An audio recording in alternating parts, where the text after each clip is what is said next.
Hi everyone, this is John Garrick and this is 5 Minutes of Hope. I'm in the same clothes that I was in yesterday because I'm recording it on the same day. There's just so much going in my mind right now and I just want to put it on video for you. Okay, so let me just share with you in this area of hope. Okay, there's this issue of saturation of input. Okay, saturation of input.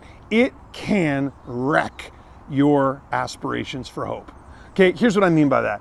There's so much information out there right now. I mean, when I was a kid, I remember I had a black and white TV, okay? It had hangers and aluminum foil on the top because that was the antenna. I never had cable my entire life growing up, never. First time I lived in a place that had cable was when I went to the university, and down in the dorm, in the main room, there was a TV with cable. I never had it, man. Now there's everything. I mean, just info. I get up in the morning, I got news, everything. And quite honestly, it's exhausting news right now. Or it's indifferent news right now. Or it's everybody trying to get your attention. I'm doing a video right now, right? I'm trying to get your attention because I have a subject matter that I want you to think about. And that's the area of hope and how do we foster hope. But here's what can happen. We got to be really careful. Okay, especially, this is all the more when we are now enclosed, quarantined.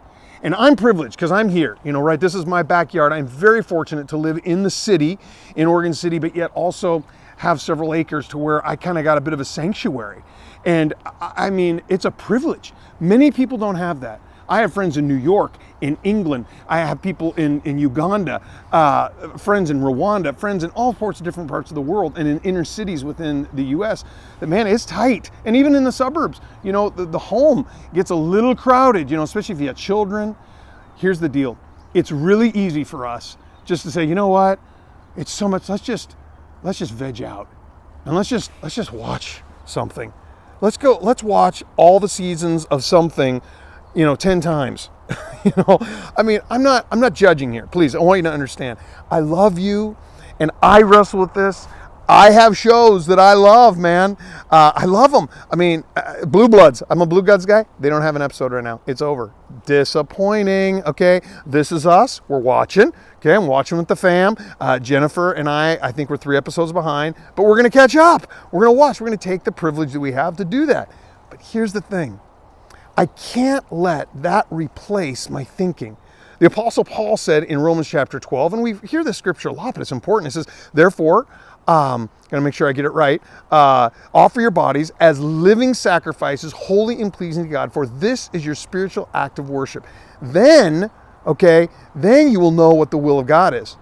So in the midst of trying times, you guys, these are trying times. Things are not back to normal. They're not going to be back to normal next week or next month. I'm sorry. Newsflash. I'm not a doomsday guy. They ain't going to be back to normal next month. They're not going to be back to normal for a long time to what we thought normal was. So we got to rethink. We got to make sure that we are not getting indifferent in our thinking and just all of a sudden checking out from other people. I talked about community yesterday, but checking out and vegging on media. Instagram, ding, just about, oh wow, an hour and a half later, Facebook video feed, wow, sumo wrestlers, kittens, squirrels, everything. It's like, come on, Lord, we got to do it. I love you, and I hope this doesn't come across as like chastising, or something like that. But here's the deal. This is 5 minutes of hope for you. I hope that you will grab on to this truth and allow yourself to be awakened. Take time with your spouse. If you're single, man, reach out to a friend and just begin to start talking and praying about what's next. And take time to push the pause button on stuff just to take a walk. We can still do that. While we can, do it. If the weather's good or bad, I don't care. Put on a rain jacket. I'll put on a rain jacket if I have to, and I'll walk. I live in Oregon, man. And so I'll do what I got to do and talk to God. That sometimes is my prayer closet, just to walk and just to rethink and get aligned with Him and get aligned with what I know about Him and what's true. So please don't hear this as chastising, but maybe an exhortation that grab hold of hope. Don't just have all bad news for hours and hours and veg out on stuff and escapism. Don't do it. Too much input like that will diffuse hope in our life, and we don't want it. So share this with someone else, pass it on, subscribe, and know that you're loved. And at every corner, there's hope. And I'm glad I get to be a part of it with you. Thank you.